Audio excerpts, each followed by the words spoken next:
Thick Thighs Diddy was successful, very much so, in the 90s. But he ain't Clive Davis successful. He ain't Whitney Houston successful. So why does he have the ego of a Clive Davis when, what is the biggest thing that Diddy produced out of his vagina? I don't hear nobody out there. Hold it down.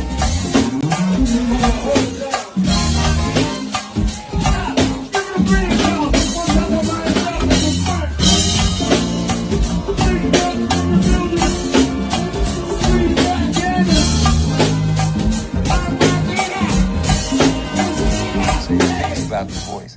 Phyllis had one of the most interesting tones for a female.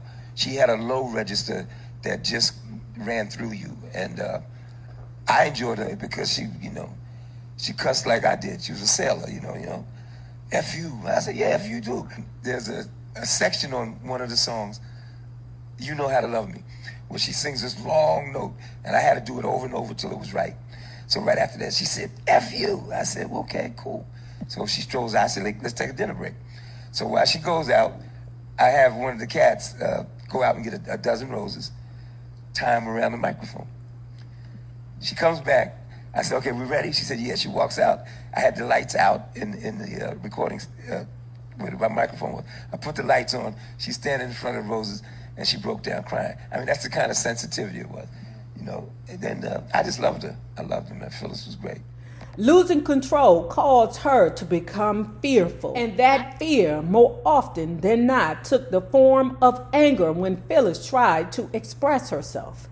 One of the biggest conflicts took place while recording what would become the album's title track and its first single, You Know How to Love Me. Journalist David Nathan, who had passed by the session at Mtume's invitation, recalled the fury of Phyllis's short fuse in his book, The Soulful Diva. The relatively long, 7-minute plus song called for Phyllis to sing and hold a note that extended over several bars, as was their usual practice as producers.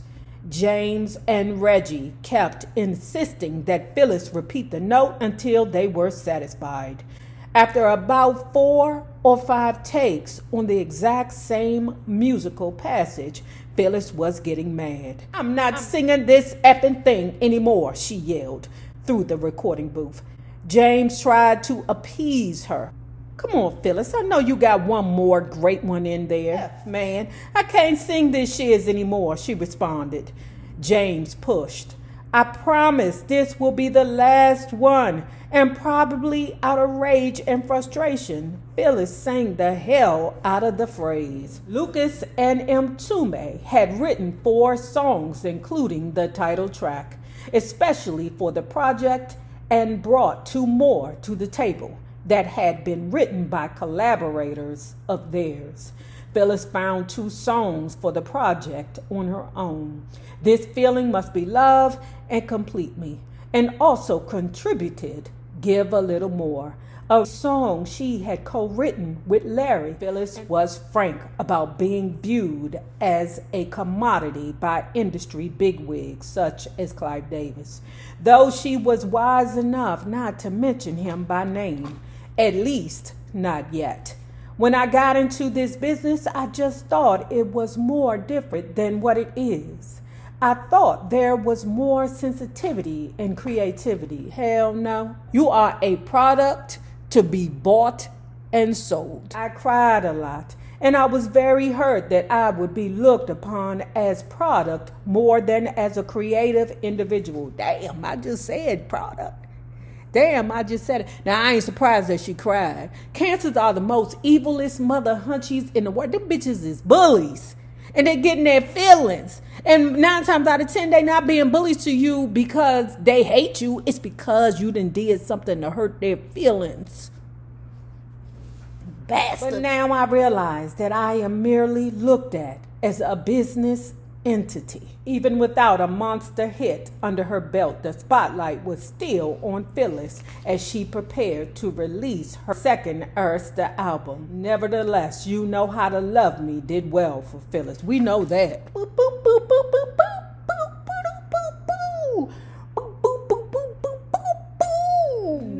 November issue of Gentleman's Magazine Players, Phyllis beat out Lena Horne and Diana Ross to be named the world's most exciting black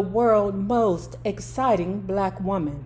Phyllis gave a glowing review of Lucas and Mtume's method in the studio and failed to mention any of the friction that existed between them while recording. Good job, Phyllis. Good job. I mean, them cancers are good at saving face. We laughed every day. We worked until 6 every night. No drugs, no liquor. Everything was right on the money and totally professional, which is right up my alley. It's a fun gig and a loose gig, but it's still work. It cost somebody a lot of cash. I'm looking forward to working with them on my upcoming album. Arista was looking forward to that too. But the same could not be said of Lucas and Mtume. It was easy enough to overlook her antics in the studio. Phyllis certainly wasn't the only temperamental artist in the business, but they had been turned off by an earlier interview Phyllis gave to the Jazz Critic, wherein she candidly reflected on her disappointments with You Know How to Love Me during the first week of its release. She fell right into the trap and talked about how she felt the album was very formulated, said Mtume. Yeah. Mtume said, we in the studio tolerating this bitch, okay, with the wretched mouth. We know she be taking the drinks and the dolls, and then and made her a friggin' hit, and this ungrateful hoe gonna say she didn't like the best song in the album. Is this bitch crazy? But I'm sorry. Sometimes cancers be having bad taste, especially in the mess. If Phyllis didn't think that You Know How to Love Me was the best it could be, she wasn't the only one with qualms about the album. Reviews were once again mixed across the board, with some unnecessarily vicious in their attack of the project, calling the album a waste. A critic at Stereo Review summed up You Know How to Love Me like this: alas, poor Phyllis Hyman. Every time it seems she's beginning to move in a direction that could develop her considerable potential as a singer and stylist, she's drawn back into such mediocrity that my only response is a moan of profound disappointment. Who the hell is that? You Know How to Love Me is mediocrity? The review was perhaps unduly harsh, yet the point was valid. The album did have its moments, but not enough of them. How did you give Phyllis commercial appeal without giving the impression that she'd sold out? No one seemed to know. Then the books go on to talk about, remember Jean Carn? Remember the one who signed over there to Philadelphia International Records? She over there struggling too. Shit, what they want? People just trying to sell records. Mother hunchies don't know how to buy them. She got the same problem as the Sexy Red. You know, Sexy Red, she around here getting streams on the internet, but don't nobody want to purchase the tickets. Pause. This is what is going on.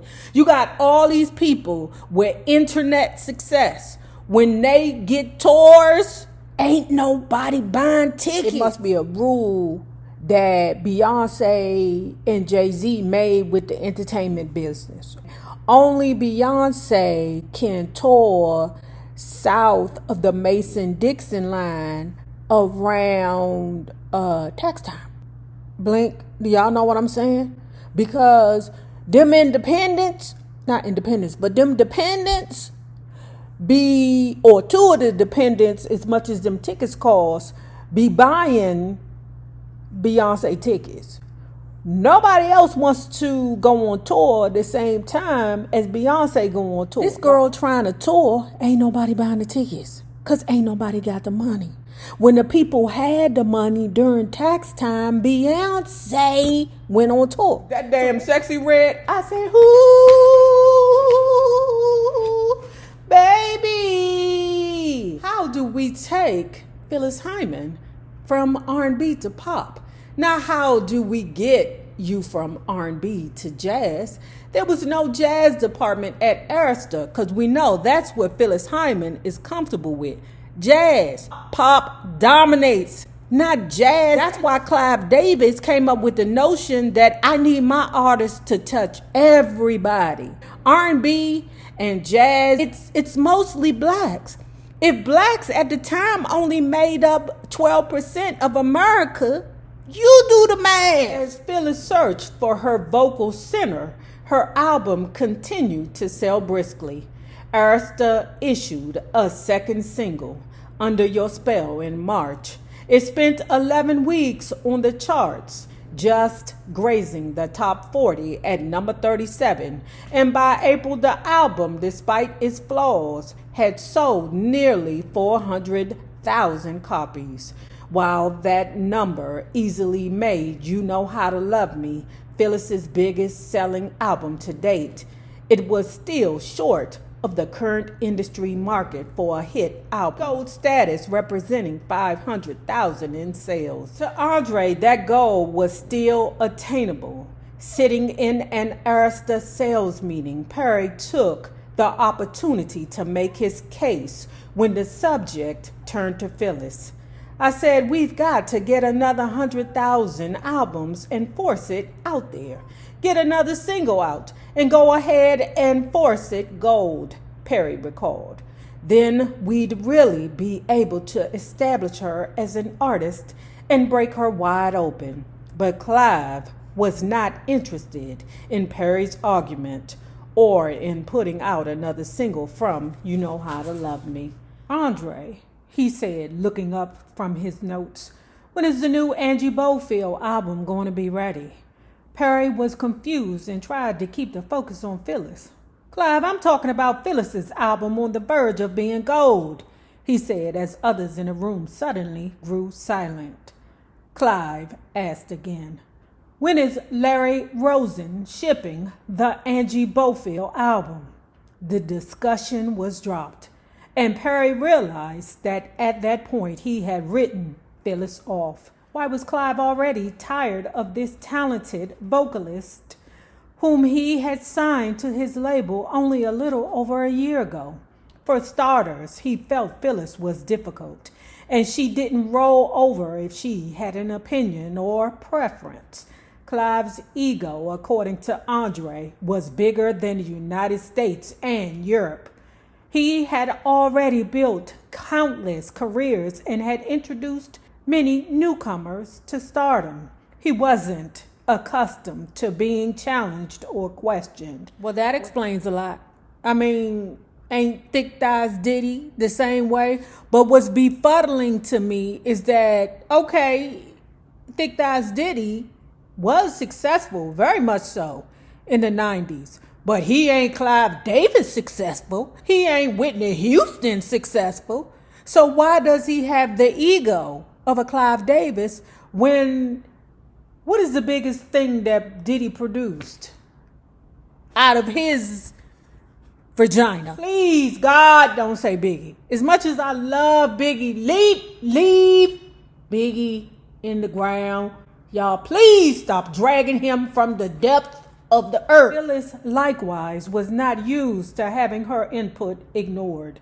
I remember once we ran into each other very shortly after she'd had a meeting with Clive, and she was just fuming, recalled David Nathan. She was like, he doesn't understand what I'm trying to do. Okay, so pause. I'm not trying to compare the ladies, but in a way I am. Why is she being so difficult? Everybody does not have to roll over and acquiesce to Clive.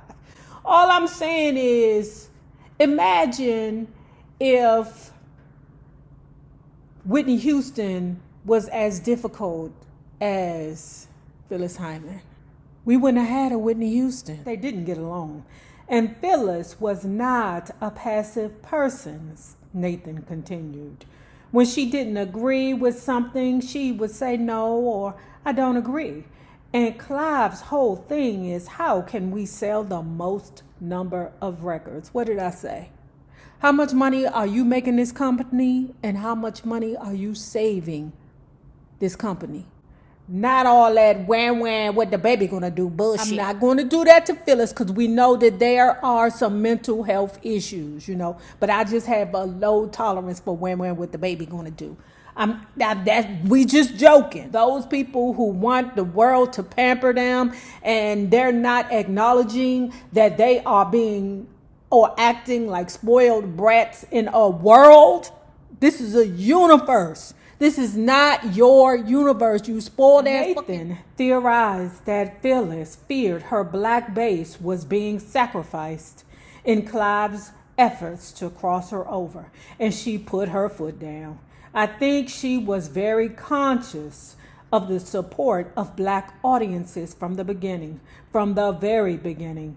And essentially, it was black audiences throughout her entire career that kept her going. She wasn't willing to forsake them. I also think it was personal. It wasn't just about the audiences, but it was a certain kind of pride. See? That damn pride and that ego get you kicked up.